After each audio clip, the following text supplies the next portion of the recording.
Hey everyone, this is HFY Galactic Empire Fall. Human-made stories, no AI noise. Because HFY needs humanity. Subscribe, and let's begin. I'm Candy. The spoon made a small sound against the inside of the cup. Mira left it there, standing upright in the thick coffee, as if the liquid had decided not to move. She watched the metal handle lean, stop, and hold its place. Nothing in the room shook. The air vents hummed above her. A status panel blinked its patient green line across the far wall. On the desk, a sheet of printed paper lifted at one corner and settled again. Jonas came in without looking at her. He crossed to the equipment rack, set a sealed instrument case on the floor, and checked the latch twice before opening it. Inside were folded sensor poles, cable coils, a handheld spectrometer, and a matte black box that looked too plain to matter. Mira touched the spoon with one finger. It stayed where it was. "The viscosity reading?" she asked. Jonas slid the black box out and placed it on the desk with exact care. Not near the edge. Not near the paper. Normal. She glanced toward the narrow window. Beyond the glass, the sea lay flat and dark under the evening light. The sky above it was pale blue, streaked thin, with high white cloud. The water below showed none of it. Its surface carried another image entirely. Faint at first, then clearer if she let her eyes relax. Not clouds, not blue. Rows of vertical shapes, dim and colorless, stretching into distance where the horizon should have been. Like columns underwater. If underwater had somehow been above the surface instead. Jonas clipped a sensor to his wrist and checked the time against the wall clock. He did that every time now, as if he no longer trusted one source. Mira folded the printed page once, then unfolded it again. The crease remained. Station policy said optical anomalies were to be recorded, categorized, and left alone until reviewed by Central Command. Station policy had been written for mineral flares, atmospheric lensing, and storms with unusual charge patterns. It had not been written for an ocean that showed a world no one recognized. She pushed the paper toward him. "The dawn set," she said. He read the top line without sitting down. Surface reflection comparison / day 12.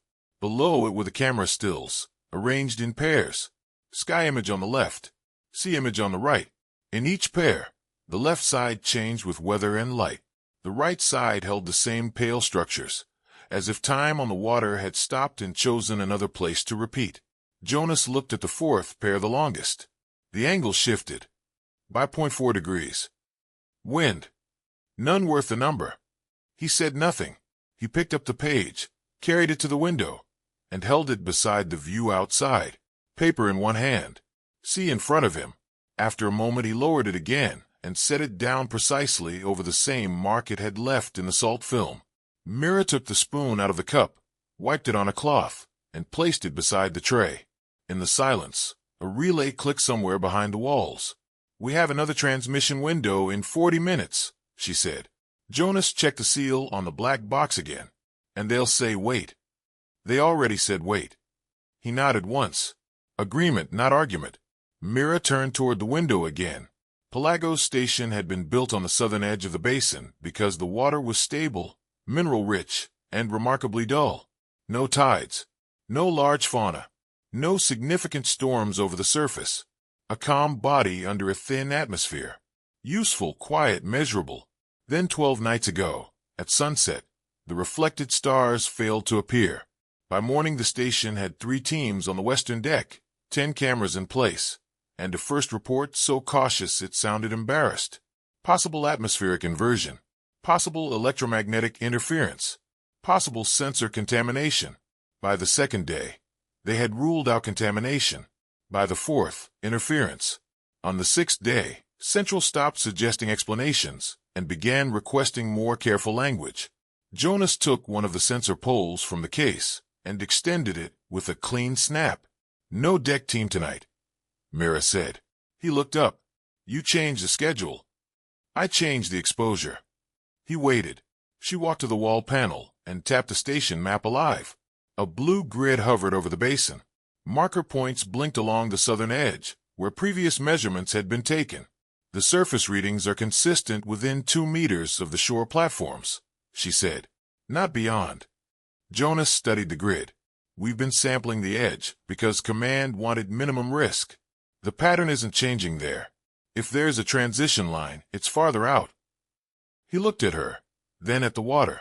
Mira went on, because if she paused too long, the sentence would sound like permission. I logged a buoy request. It was denied. So if you go out there without authorization and Central reads the deck record in the morning, they'll ground the whole station, including the lab. Jonas folded the sensor pole back in on itself. Then we don't go without data. That was his way of agreeing and refusing at the same time. Mira rested both hands on the desk. There was a ring from an older cup near her left hand, and beside it a faint scratch where someone had dragged a tool years ago. She found herself tracing the scratch with her thumb. The sea outside darkened by a shade. Not from weather, just the hour moving. When it started, she said. Did you look at the first footage? I looked at all of it. No, the raw first 30 seconds. Jonas said nothing. Mira reached for the console, pulled up the archive, and expanded the earliest file on the wall display. Timestamp: 19 hours 6 minutes and 14 seconds. Deck camera 2, fixed angle toward the basin. The recording began in ordinary light. Water, sky, platform rail. A technician's shoulder crossing frame. The sea reflected the evening color correctly for 6 seconds. Then, without distortion, ripple, or interruption, the image on the surface changed. No sweep, no fade. One reflection ceased. Another was there. Jonas watched it without moving. Mira had studied the clip enough times to know the frame count. At the moment of transition, the camera's clock skipped nothing. The wind vane on the rail kept turning. A loose cable tie near the corner shivered in the breeze. Reality remained normal in every visible way except the water had stopped agreeing with the world above it. Jonas said, "Freeze it." She froze the first frame after the change. The false reflection sat pale and distant in the water. Vertical forms, wide spaces between them, something like light moving behind them, though that might have been compression noise. The surface itself remained calm enough to show detail beyond anything natural water should have shown at that angle. He stepped closer to the display. Magnify lower right. She did. The image broke into grain, then settled. There, between two pale forms, a dark line crossed the reflected field. Not on the water. In it. Too straight to be chance. Too narrow to identify. I missed that, Mira said. You didn't. It wasn't there in the compressed file. She turned to him. You checked the raw frame? Jonas opened the black box at last. Inside sat 3 memory wafers in foam slots, and a compact processor, with no station mark on it. You brought outside equipment into a restricted lab. Maintenance annex, he said. No network link. Mira looked at the box, then at him. You ran the footage off system. He did not answer directly. He rarely did when the answer was obvious. She should have objected. Instead, she pulled the display image back and stared at the dark line. What did it become, she asked. Jonas took 1 wafer from the box and set it down next to her folded paper. Nothing consistent, but it moves across 4 frames. Mira let that settle between them. Outside, evening advanced another step. The sea now reflected more of the other place than before, or perhaps darkness simply made it easier to see. The pale vertical shapes seemed taller. Between them, there were intervals of deep gray that suggested distance, and within those intervals an impression of depth that made her eyes adjust as if looking down a corridor. The station lights brightened automatically. Their reflection did not appear in the water. A soft tone came from the console. Incoming call from Central Relay Preparation. Mira silenced it. Jonas noticed, but said nothing. She crossed to the window until she could see her own outline faintly in the glass. Behind her were the desk, the case, the paper, the cup. Ahead of her, beyond the glass, the black surface held its patient counterfeit world. Not a mirror, not a picture either. Pictures did not react to viewing angle. This thing did. When she moved left, the geometry shifted correctly. When she crouched, the spacing changed. Whatever the sea was showing, it obeyed perspective. Jonas came to stand a little behind her, not beside her. He never blocked another person's view if there was space not to. Do you see the spacing? She asked. Yes. It's not architecture. He waited. Architecture repeats itself to use material well, she said. Support, weight, access. This doesn't. The intervals are too deliberate. Like separation is the point. Jonas considered the water for a long moment. Markers. For what? He did not answer. The relay tone sounded again. 2 minutes until transmission lock. Mira turned back to the desk, picked up the printed sheet, and fed it into the shred slot. Thin strips fell into the bin. Jonas watched the paper disappear, then closed the lid of the black box halfway, leaving one memory wafer still on the desk. That's in the log, he said. The comparison sheet is in the log, not this copy. She opened the transmission form on the console. Standard fields. Observation window. Instrument integrity. Behavioral change. Risk classification. Under summary she typed. Surface anomaly unchanged at perimeter stations. Additional visual analysis suggests persistent structured parallax inconsistent with atmospheric reflection. Request delayed until mobile confirmation. She stopped there. Jonas read over her shoulder without leaning in.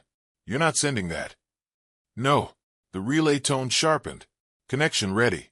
Mira deleted the last sentence and replaced it with no significant change since prior report. Continuing passive observation. She transmitted it. The confirmation light blinked green. Somewhere high above the planet, a relay buoy accepted the message and would carry it inward across distances too large to imagine comfortably. Central would read it hours later, perhaps more. They would answer with caution dressed as procedure. Jonas picked up the memory wafer. Boat access. She didn't move. Mira. There's a reason the perimeter stops at 2 meters. Yes. And now we know exactly where the old data ends. She looked at him. His expression had not changed, but his hand had already gone to the case, already begun arranging the poles by size instead of by how they had been packed. He was preparing because preparation was not yet action, and because once action started it became harder to think cleanly. On the desk, her cup had cooled untouched. The spoon lay on the cloth, leaving a dark crescent stain. Night launch will show less on video, she said. Less glare. More error. Closer contrast. The station clock moved by 1 minute. Mira went to the locker, keyed it open, and took out the small field notebook she had not used since the first survey season. Paper, not tablet. Water-resistant pages. A habit from years before Pelagos, from expeditions where batteries had opinions. She placed it on the desk beside the wafer. Jonas looked at it, then at her. No live feed, she said. No automated log. We write what we see when we see it. If command asks, the deck camera's lost angle in the dark. He closed the case properly this time and lifted it. Outside, the false reflection deepened. The pale forms stood with impossible stillness in the water, and between them the darkness seemed to open farther back than the basin could contain. For a moment Mira had the strong impression that something in that reflected distance had shifted position. Not near, not approaching, only aware of sequence, as if it had noticed there would be another observation tonight. She reached for the station lights and lowered the room to half brightness. The window darkened. The sea became clearer. On the surface, far beyond the nearest platform markers, a single pale line appeared where no line had been before. It was horizontal. It held steady for 3 seconds. Then, with no ripple and no sound, it bent upward at one end like a page corner lifting. Mira did not speak. She opened the notebook and wrote the exact time. Jonas stood with the case in one hand, waiting for nothing except her next decision. Behind them, the coffee cooled. The shredded paper settled in the bin. The relay light remained a calm green. Outside, the sea kept reflecting what was not there. The boat was tied beneath the south deck in a narrow bay of shadow where the station lights did not fully reach. Mira went down first. The metal stairs held the day's cold. Behind her, Jonas carried the instrument case, without letting it brush the rail. The water below looked heavier at night. Not rough, just dense, as if its surface had learned a new rule and was keeping it to itself. At the bottom landing, Mira paused beside the storage locker and took out 2 emergency lamps, a flare case, and a coil of thin anchor line they would not need unless something went wrong. She set the line back, then took it again. Jonas unlocked the boat with his wrist tag. It was a plain survey skiff, 6 meters long, built for short runs and stable sampling, not for distance. Narrow console, low seats, instrument rack behind the stern rail. On the deck, a ring of dried mineral residue outlined where a collection bin had sat through some earlier survey. Mira stepped in carefully, placing one hand on the sidewall, one foot, then the next. Jonas handed her the lamps before lowering the case in after her. No speech, just a routine of objects passing from one hand to another. Above them, Pelago's station stood in clean lines of white light. From the basin, it looked less like a building than something set down temporarily and expected to leave. Mira secured the lamps near the console. Jonas checked the power level, then the manual override, then the motor housing. Though the system report was already clear, he did not trust clear reports in new conditions. The water tapped once against the hull. Mira looked out toward the basin. The reflected structures were sharper now than they had been from the lab. The sea held them with an unnatural patience. Pale vertical forms rising into a darkness that was not the station sky and not the open night above. Between them stretched long empty reaches, orderly in a way that made her think of distance measured for a purpose. No stars appeared in the water, only that place. Jonas loosened the stern line, but did not cast off. He waited for her. Mira checked her watch against the boat clock. Then she opened the field notebook and wrote, 2314/south launch/surface com/station reflection absent/false field visible at all near angles. She closed the notebook and slipped it into the side pouch of her jacket. Jonas pushed them free. The skiff drifted out from under the deck with almost no sound. Once they cleared the pilings, he started the motor on its lowest setting. The vibration came up through the hull in a thin, steady hum. Pelagos receded behind them by degrees. First the sense of shelter went, then the convenience of the station lights, then the easy belief that they could return in seconds if necessary. Mira sat at the console and watched the perimeter markers pass one by one on the left, each buoy capped with a white signal bead. Those beads reflected in the real air and not at all in the water below them. Jonas kept the boat on a direct line toward marker 7. No wind worth naming moved across the basin. The sky above remained open, clear, ordinary. A few stars had emerged to the east. The sea ignored them. At 200 meters from the deck, Mira turned on the first lamp and aimed it low across the surface. The beam struck black water and returned weakly, but the reflected structures remained beneath it, unchanged, as though light from their side and light from hers had no business interfering with one another. She switched the lamp off. Jonas said, "Depth." She checked the sonar readout. 43 meters. Bottom profile. Flat. He nodded once and made a slight correction. Marker 7 drifted past starboard. Beyond it there were no permanent stations, no fixed poles, no official readings. The map in Myra's head ended there and opened into estimate. She wrote the time again without looking down long. A shape crossed the false reflection. Not near the boat, far inside that other field. It moved with the same hard-to-play scale as everything else in the image. Too smooth for a fish, too straight for drift. Mira looked up at the real horizon. Nothing. Look back down. The shape was gone. "Stop," she said. Jonas throttled down at once. The skiff settled into silence. Mira leaned slightly over the side, one hand gripping the rail. The water beneath her was black enough to erase depth. Within it, the pale forms stood like separated towers or markers, or the edges of some structure too large for the eye to assemble. No movement now, only stillness, and within stillness the possibility that something had already passed. Jonas opened the case and took out the spectrometer. He powered it on, shielded the screen with one hand, and held the sensor toward the surface. Mira watched his face instead of the display. He was easiest to read when he was trying not to be read at all. A small pause. A second scan. Then he crouched and brought the sensor lower, almost to the waterline. "What?" she asked. "Nothing where it should be." She waited. He looked at the display once more. The reflected field carries luminance and no source profile. The wavelength spread is incomplete. Incomplete how? He handed the device to her. Several bands were present. Others fell away into absence. Not noise. Not obstruction. Missing. As if it's not light, she said.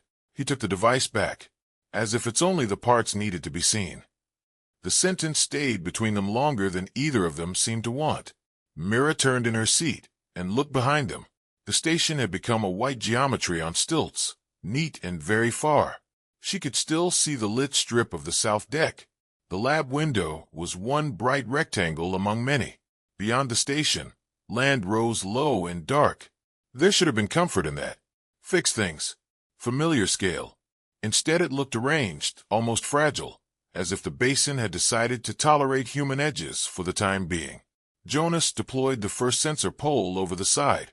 The pole entered the water with barely a ripple. He lowered it until the marked grip reached 1 meter. The display clipped to the handle returned depth, salinity, temperature, conductivity. All normal, he said. Lower. He lowered it to 2 meters. 3.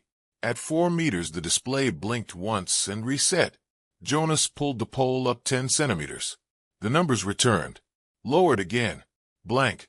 He repeated the motion without speaking. Mira leaned closer. Transition. Maybe. At 4. Just below. He drew the pole back and changed to a cable line with a denser sensor head. The second instrument descended more slowly, meter by meter, cable slipping through his gloved fingers. Mira watched the digital depth counter on the console. 3.8, 3.9, 4.0. The counter froze. The cable did not. Jonas stopped lowering at once. His hand tightened. Mira saw the line still moving, not fast, but with a steady pull that did not come from the small weight of the sensor head. He locked the cable feed. The line went taut. Neither of them spoke. The boat drifted 1/2 meter sideways. The cable angle changed with it. Not downward now, but slightly forward, as if the sensor had found current where no current existed, or had caught on something that was itself moving. Jonas braced one foot against the base rail and tested the tension by hand. How much? Mira asked quietly. Too much for the head alone. Bottom isn't there. No. The cable gave once, a small measured tug, then held. Mira picked up the notebook, though she did not write yet. Her eyes stayed on the line. The motion was not random, not snagged. Snags resisted. This felt deliberate in the worst possible way, like the other end had registered a boundary and was applying force with caution. Jonas reached for the manual cutter, clipped inside the case lid. Mira said, "Wait." He did not move, but his hand remained near the cutter. The line shifted again, not down, not away, sideways, tracing a shallow arc through the water beside the boat. The movement was smooth enough to turn Mira's stomach, because nothing under that surface should have known how to move like that while remaining invisible to sonar, to thermal red, to every system the station had trusted for 3 years. Jonas picked up the spare sonar pad and aimed it over the side, where the cable vanished. Static grain. Depth wash. Empty column. Then, for less than a second, a vertical return appeared beside the sensor line. Not a body. A plane. Thin. Straight. Extending beyond the scan window, both up and down. The return vanished. Mira saw Jonas register it. He did not react outwardly. He only set the pad down more carefully than before. "Cut it," she said. He pressed the cutter to the cable. Before the blades closed, the tension released, so suddenly that the line fell slack into the water and slapped lightly against the hull. Jonas hauled it in fast, hand over hand, no wasted motion. The sensor head broke the surface, trailing black water. He brought it onto the deck and pinned it with one hand while the other shut down the feed. The casing had changed. Mira moved closer. The steel shell was intact. No dents. No obvious scoring. But the finish along one side had been stripped to a pale matte band, as if something had removed not only residue or coating, but the small reflective quality of the metal itself. The altered strip did not catch the lamp the way the rest of the head did. It absorbed light without shine. Jonas touched the band with one finger, then looked at his glove. Dry. He used a cloth. Rubbed once. Nothing changed. Mira opened the notebook and wrote fast, her handwriting narrower than usual. 2331/cable tension at 4.0 m, directional pull transient vertical sonar return sensor retrieved with altered surface property. Jonas had already switched instruments. He clipped a contact mic to the hull and put one earpiece in, then the other. His eyes lifted slightly, not to the sea but past it, as if listening made him look farther away. "What do you hear?" Mira asked. He held up one finger. The basin was otherwise silent. Even the motor was off. The boat rocked once and settled. Somewhere behind them, far back near shore, a station vent released a distant breath. Jonas removed one earpiece and handed it to her. Mira listened. At first, there was only the low grain of water touching metal. Then, under it, something faint and rhythmic. Not mechanical. Not organic either. At least not in any way she wanted to name too quickly. A spaced sequence of taps. So far apart they might have been coincidence if they had not repeated with such exact intervals. 3 taps. Pause. 3 taps. Longer pause. 1. Then nothing. She gave the earpiece back. Jonas did not ask what she had heard. He already knew. Mira looked over the side again. In the reflected field, one of the pale vertical forms now seemed closer than the others. Not larger, just less distant. She could not prove it, and that was the part she distrusted most. The eye began inventing certainty when scale had no anchor. "We go back," she said. Jonas listened once more through the contact mic. The hull answered him with silence. He nodded and started packing with quick, economical movements. Mira turned toward the station to judge heading. That was when she saw the problem. Pelagos was no longer reflected behind them either. Not even his absence. The black water around the boat now held the false field in every direction. She stood too fast, catching the rail. Jonas looked up at once, following her line of sight. Around the skiff, under the open sky, the basin showed pale vertical distances wherever water could be seen.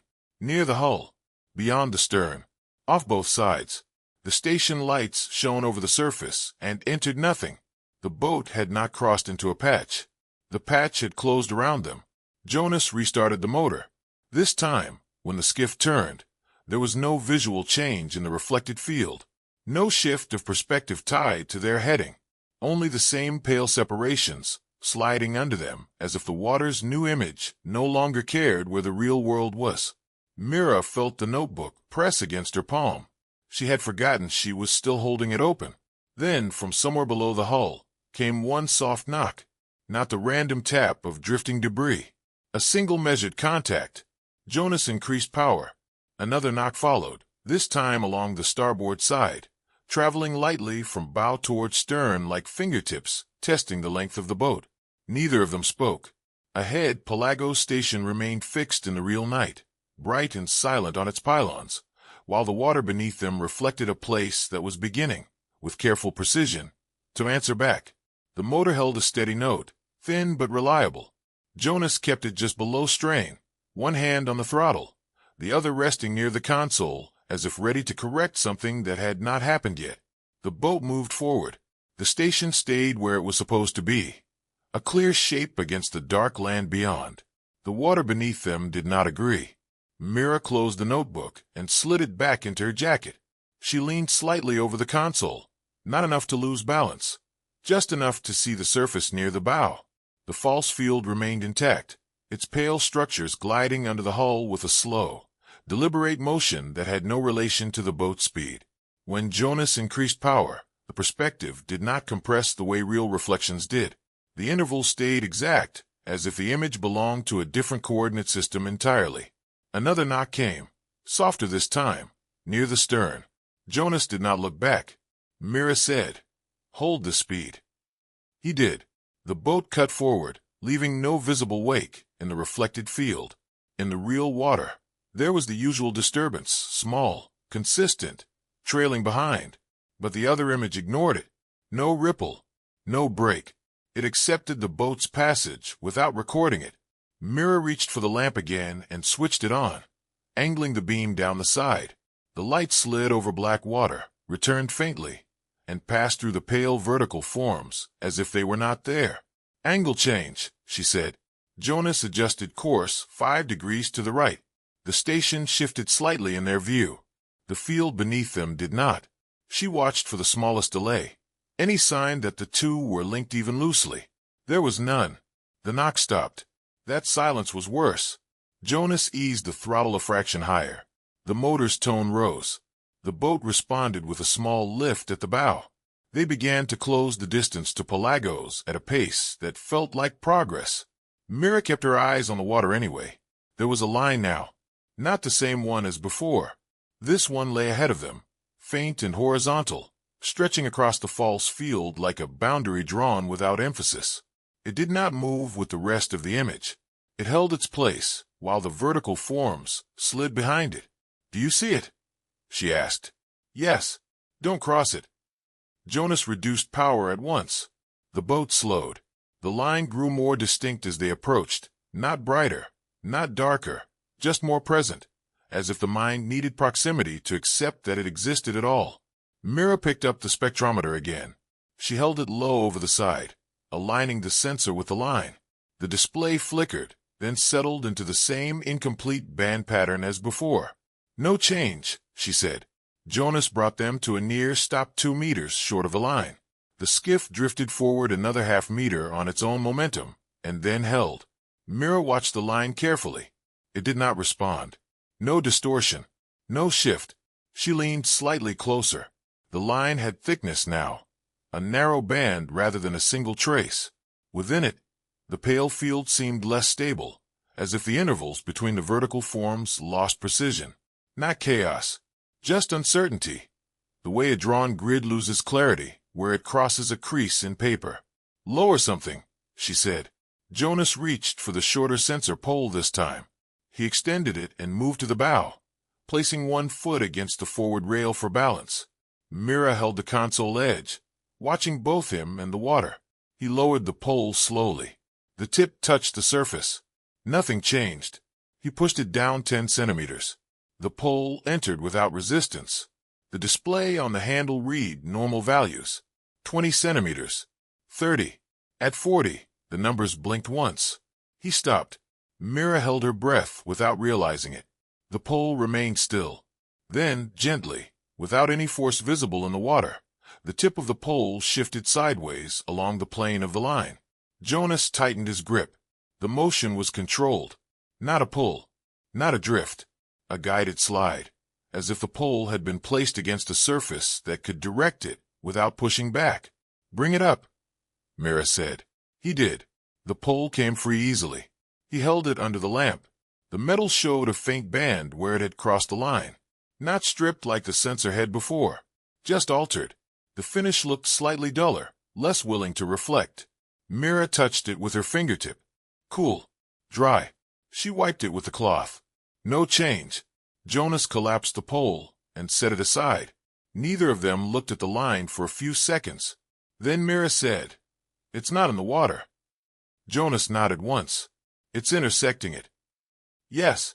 She thought of the earlier sonar return, the vertical plane that had appeared for less than a second. This line felt like the same thing, seen from another angle.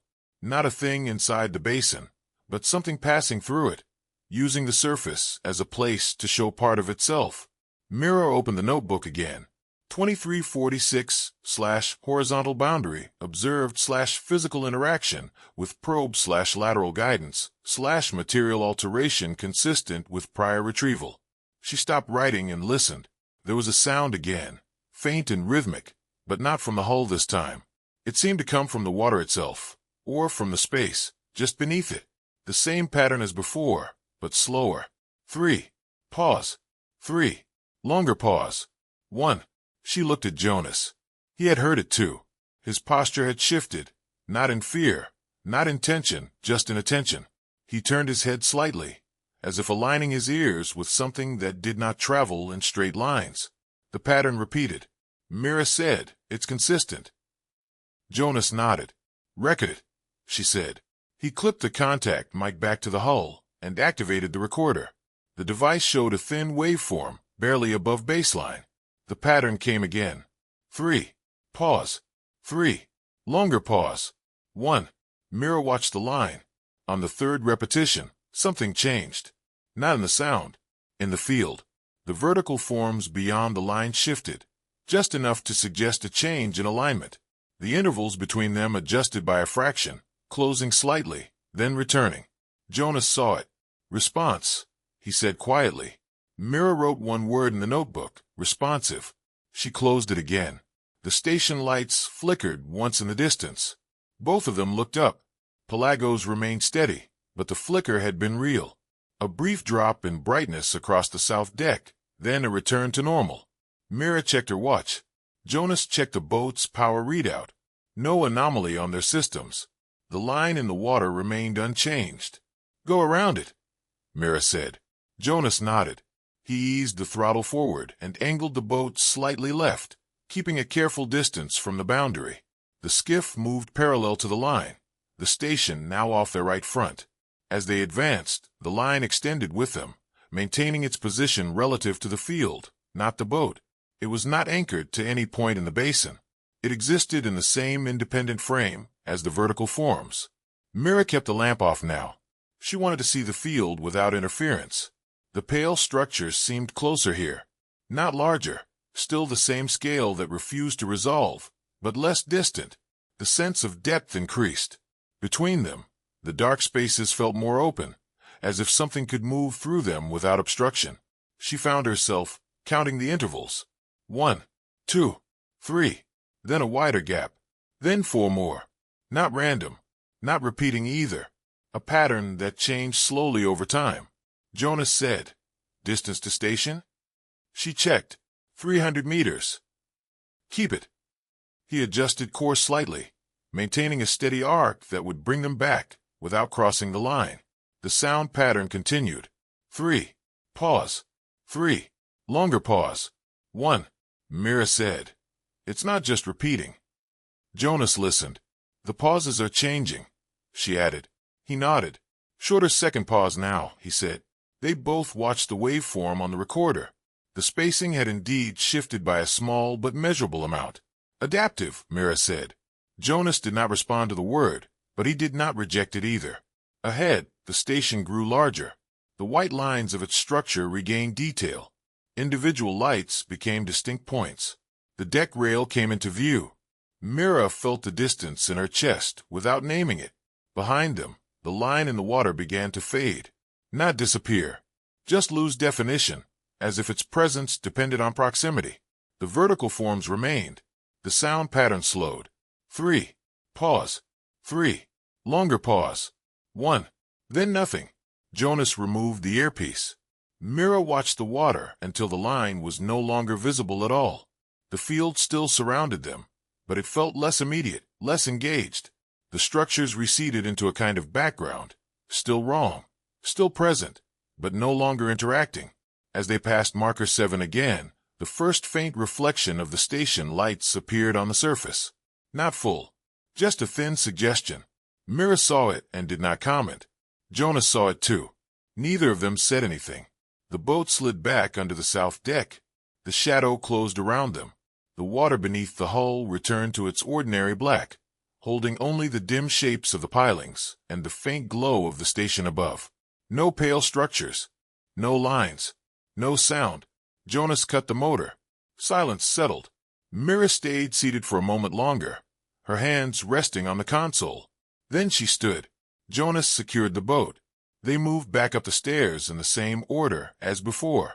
At the top, Mira paused and looked once over her shoulder. The basin lay still. The surface reflected the station lights correctly again, broken only by the small ripples from their return. Nothing else. She turned away. Inside, the lab waited in its clean arrangement. The cup still on the desk, the spoon on the cloth, the shredded paper in the bin. Jonas set the case down. Mira took out the notebook and placed it beside the cup. They did not speak. On the wall display, the archived footage remained frozen on the first frame after the change.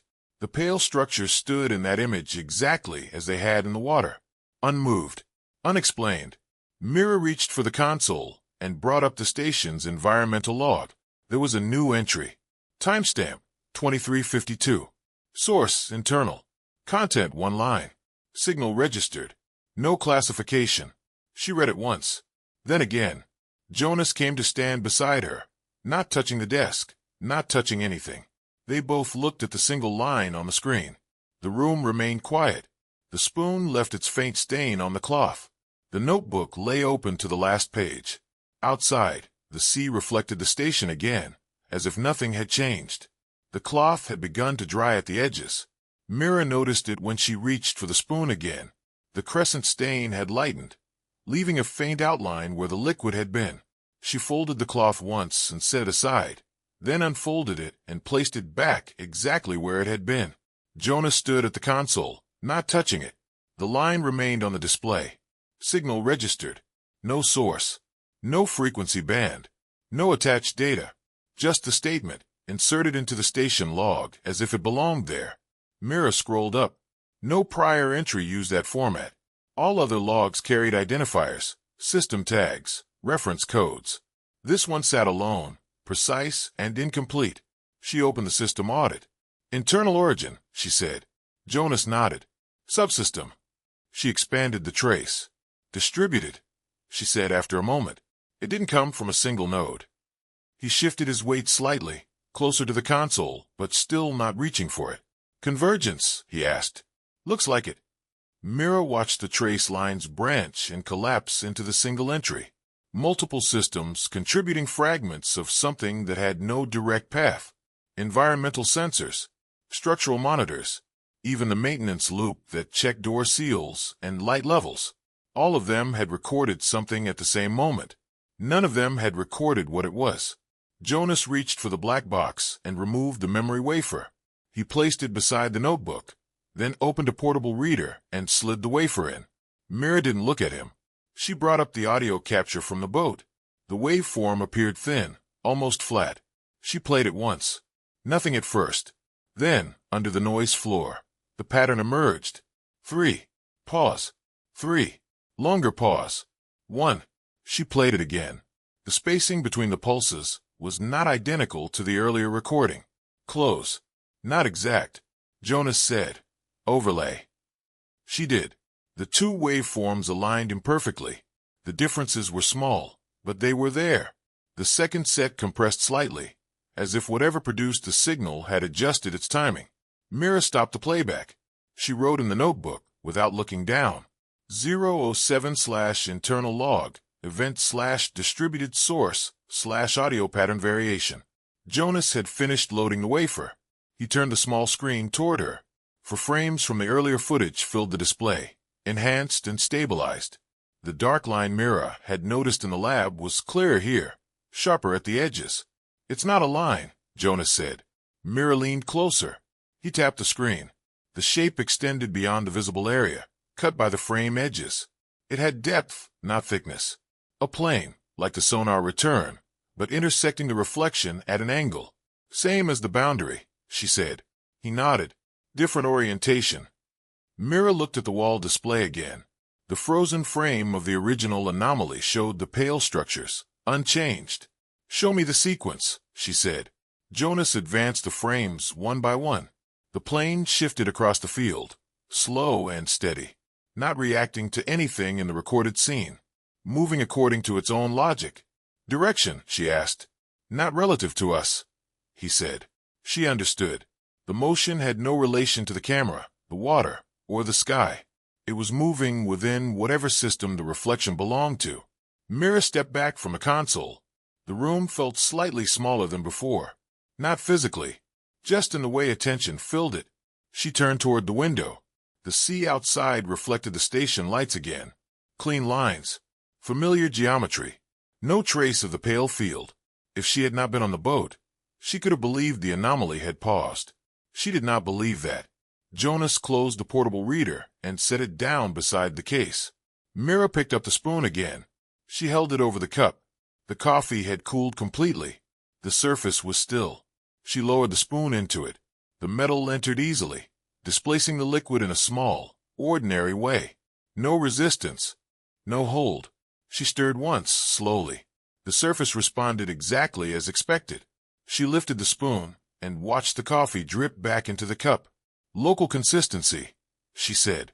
Jonas looked at the cup, then at the window. Edge behavior, he replied. Mira set the spoon down.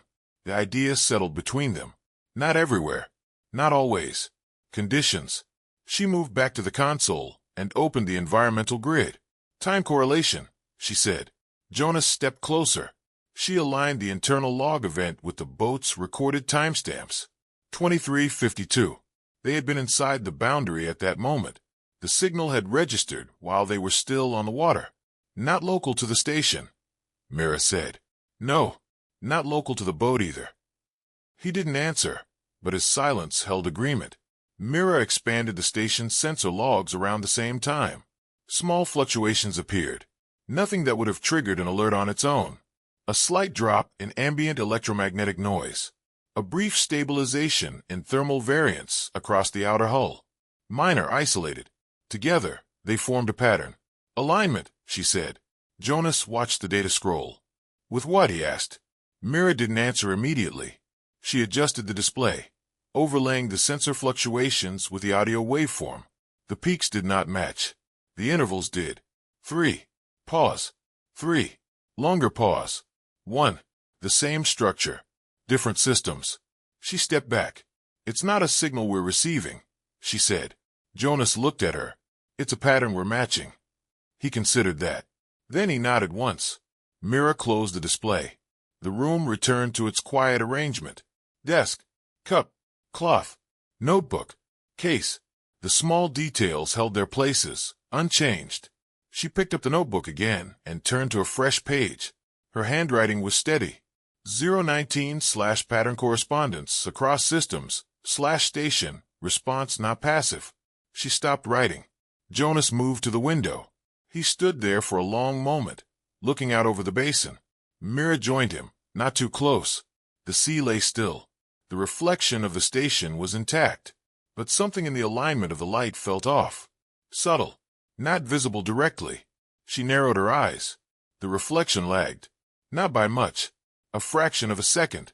When a light on the deck flickered, its reflection followed just slightly late. She watched it happen again. Jonas, she said. He was already looking. Delay, he said. Yes. Consistent. She waited. A maintenance light on the far side of the station blinked. The reflection answered a moment later. Not random, she said. Jonas nodded. Propagation, he said. Across what? He didn't answer. Mira turned away from the window. She walked to the console and opened the communication system. The next transmission window would open in 12 minutes. She stared at the blank message field. Jonas remained at the window. The delay continued. Small. Precise. Unmistakable once seen. Mira began to type. Surface reflection anomaly now exhibits temporal offset relative to local light sources. Internal systems show pattern alignment with external audio capture. Request immediate. She stopped. Deleted the line. Started again. She kept it shorter this time. Surface behavior changed. Additional data pending. She left it unsent. Jonas turned from the window. You won't send it, he said. No. Why? She looked at the console. Because we don't know what we're describing. He considered that. Then he walked back to the desk and picked up the altered sensor head. He held it under the lamp.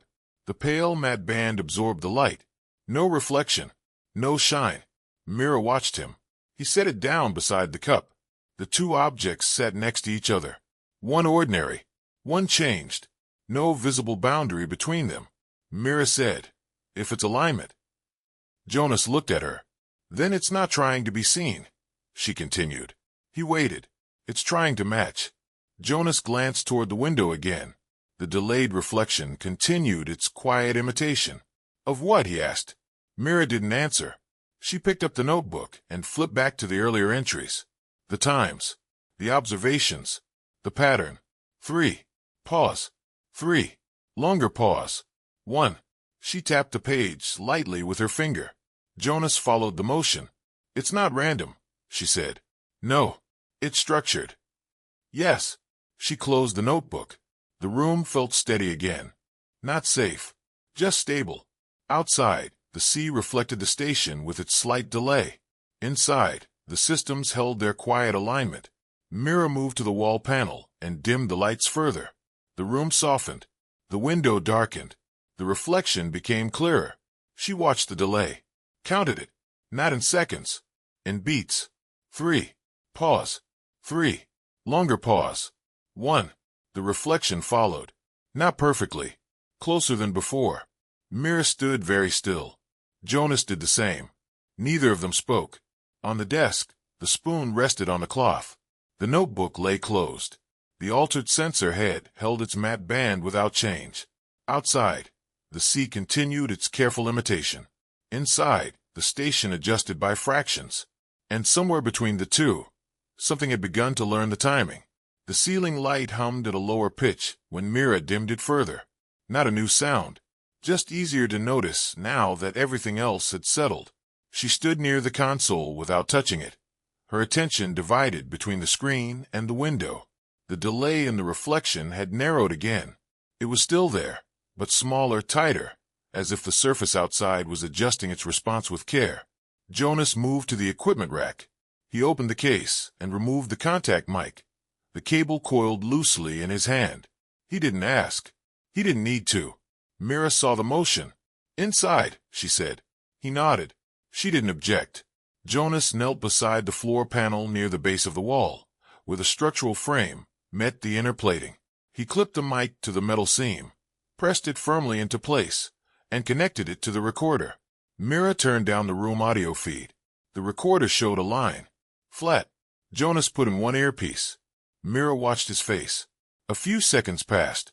Then his eyes shifted. Not sharply. Just enough to show he had found something. He handed her the second earpiece. She listened. At first there was nothing but the faint internal vibration of the station, vent flow, distant relays, the small constant life of a maintained structure. Then, beneath it, the pattern. 3. Pause. 3. Longer pause. 1. Mira closed her eyes for a moment, not to block anything out, just to hold the sound in place. She opened them again and looked at the console. The environmental log updated. A new entry appeared. 041. Signal registered. No classification. She removed the earpiece. It's inside now, she said. Jonas didn't respond immediately. He adjusted the mic slightly along the seam. The pattern continued, unchanged. Mira checked the time difference between the audio and the log entry. They matched. Exactly. She wrote in the notebook. 041/internal signal repeat/structural transmission confirmed. The pen moved smoothly. Her hand didn't shake. Jonas stood and removed the mic. He coiled the cable carefully and set it back in the case. Mira walked to the window again. The reflection had almost synchronized. The delay was still measurable, but only if she watched for it with full attention. A deck light blinked. The reflection followed almost immediately. She counted in her head. The gap was less than a beat now. Jonas joined her. Neither of them spoke. The sea looked ordinary at a glance. Only when she focused did Mira see the small inconsistencies. The way the reflected light held for a fraction longer than it should. The way the edges of the structure seemed slightly too clean, too defined, as if the water had learned to draw with precision instead of approximation. Matching, she said quietly. Jonas nodded. Not copying, he added. She understood the difference. Copying would reproduce errors. Matching corrected them. She turned away from the window. If it's matching the station, she said, then the station is part of the system now. Jonas looked at the console. The log, he said. Mira followed his gaze. The two identical entries sat there. 7 seconds. 041. Signal registered. No classification. She opened the system architecture map. Nodes lit up across the station. Environmental sensors. Structural monitors. Power distribution. Communication arrays. All connected. All contributing. She isolated the pathways. The signal had no origin point. It appeared everywhere at once. Not broadcast. Not received. Present. Jonas stepped closer. Trigger, he said. Or condition, Mira replied. She traced the timing again. The first internal signal had occurred when they were still on the water, inside the boundary. The second had occurred after their return, when the reflection delay had nearly disappeared. 2 events. 2 alignments. She looked at the notebook. 3. Pause. 3. Longer pause. 1. She wrote the sequence again, slower this time. Not a sound. As structure. 3/3/1. She tapped the page lightly. Jonas watched. It's not just timing, she said. No, it's grouping. He nodded. Mira turned back to the console and opened the station's lighting control. She selected a single deck light. Manual override. She hesitated. Jonas didn't move.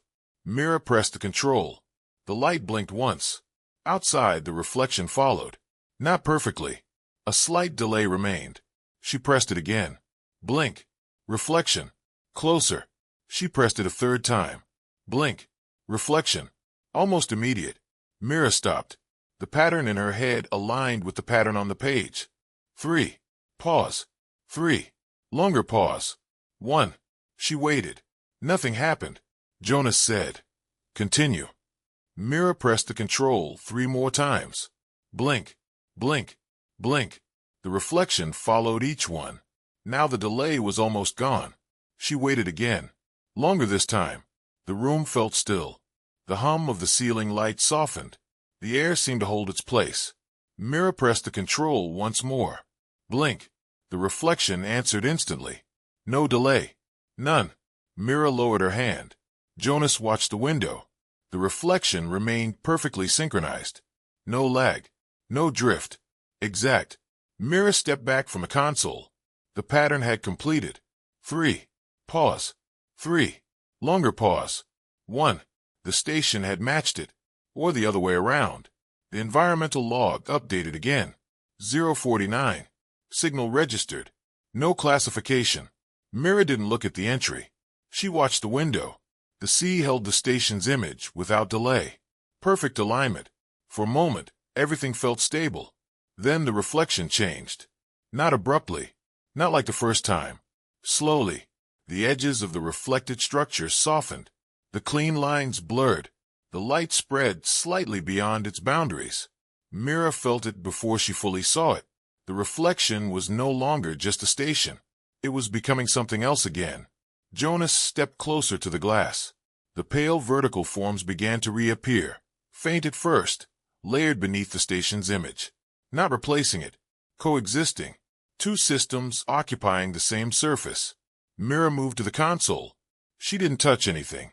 The station lights remained steady. The reflection held both images now. The real and the other. Perfectly aligned. The delay was gone. The match was complete. Jonas said, "It learned." Mira shook her head slightly. "No," she said. He looked at her. "We did." The words settled without emphasis. She opened the notebook again.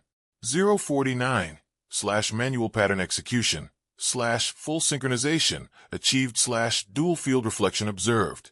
She closed it. The room felt different now. Not smaller. Not larger. Just adjusted. As if the space had been recalibrated to fit something new. Jonas returned to the desk. He picked up the altered sensor head. He held it next to the cup again. The matte band still absorbed the light. The rest of the metal reflected it cleanly. 2 behaviors. 1 object. Mira watched him. Then she looked back at the window. The sea held both images. The station's reflection. And the pale structures beneath it. Aligned. Stable. No delay. No distortion. She stepped closer to the glass. Her own reflection appeared faintly in it now. Superimposed over both fields. She raised her hand slightly. The reflection followed. Immediately. No lag. No hesitation. Mira lowered her hand. The image lowered with it. Jonas stood beside her. They watched the surface together. No sound. No pattern. Just the quiet presence of something that no longer needed to announce itself. The environmental log did not update again. The systems held their state. The station lights remained steady. The sea remained still. Mira turned away from a window. She walked to the desk and picked up the spoon. She placed it back into the cup. This time, the liquid held it for a moment, just long enough to notice. Then it settled. She left the spoon there. Jonas closed the case. The latches clicked softly. Mira set the notebook beside it. Neither of them spoke. Outside, the ocean continued to reflect the sky. And something else. Exactly. The cup had gone cold enough to form a thin skin at the edge. Mira noticed it when she lifted the spoon slightly and saw the surface stretch before it broke. She let the spoon settle again and watched the liquid close over it without a ripple that reached the sides. Jonas stood near the console, not looking at it anymore. The log had not changed since the last entry. 049, signal registered. No follow-up. No escalation. The systems held steady, as if whatever had needed to happen had already been completed. Mira moved to the window. The sea reflected both fields without conflict. The station's lights were clean, precise, anchored. Beneath them, the pale vertical forms remained visible, aligned in the same geometry, occupying the same surface without interfering. She shifted her position slightly. The perspective changed correctly. Both layers responded. No delay. No mismatch. Jonas joined her, a step behind, the way he always did when the view mattered. They stood there for a long moment. No sound. No pattern. The quiet had returned, but it was not the same quiet as before. It held something resolved. Mira turned away from the window and walked to the console. She opened the communication panel. The transmission window was active. A blank field waited. Jonas did not approach. He watched her from the desk. Mira rested her hands lightly on the edge of the console. The station systems were stable. The environment readings were normal. The reflection anomaly no longer behaved like an anomaly. It had become consistent, predictable, integrated. She began to type. Surface conditions stabilized.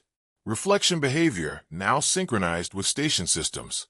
No further irregularities observed. She paused. The words felt accurate. Incomplete. She read them once, then deleted the last sentence. She left the rest. No explanation. No speculation. Just the condition. Jonas said nothing. Mira sent the message. The confirmation light blinked. Somewhere above, the relay accepted it without question. She closed the panel. The room returned to its quiet arrangement. Desk, cup, cloth, notebook, case, each object in its place. Unchanged. Mira picked up the notebook and flipped through the pages. Times, observations, patterns. The sequence repeated in her mind. 3. Pause. 3. Longer pause. 1. She closed the notebook. Jonas moved to the equipment rack and secured the case in its slot. The latches aligned with a soft, precise click. Mira watched him. Then she looked back at the window. The reflection held steady. The dual field remained intact. No movement. No adjustment. No need. She stepped closer to the glass. Her reflection appeared faintly again, layered over the station lights and the pale structures beneath. She raised her hand once more. The reflection followed instantly. No delay. No hesitation. She lowered it. The image lowered with it. Jonas stood beside her. They did not speak. The station lights continued their quiet pattern. The sea held its surface without disturbance. Mira shifted her weight slightly. The reflection adjusted. Perfectly. She looked down at the waterline near the base of the station. The boundary between air and surface was still there. Clear. Unbroken. Nothing crossed it. Not visibly. She turned away. Walked back to the desk. Picked up the spoon. The liquid held it again. Just for a moment. Then released. She left it there. Jonas moved to the console. He didn't touch it. He looked at the environmental grid. All readings normal. No fluctuations. No signals. The log remained unchanged. Mira placed the notebook beside the cup, aligned it with the edge of the desk. She adjusted it once, then left it. Jonas turned from the console.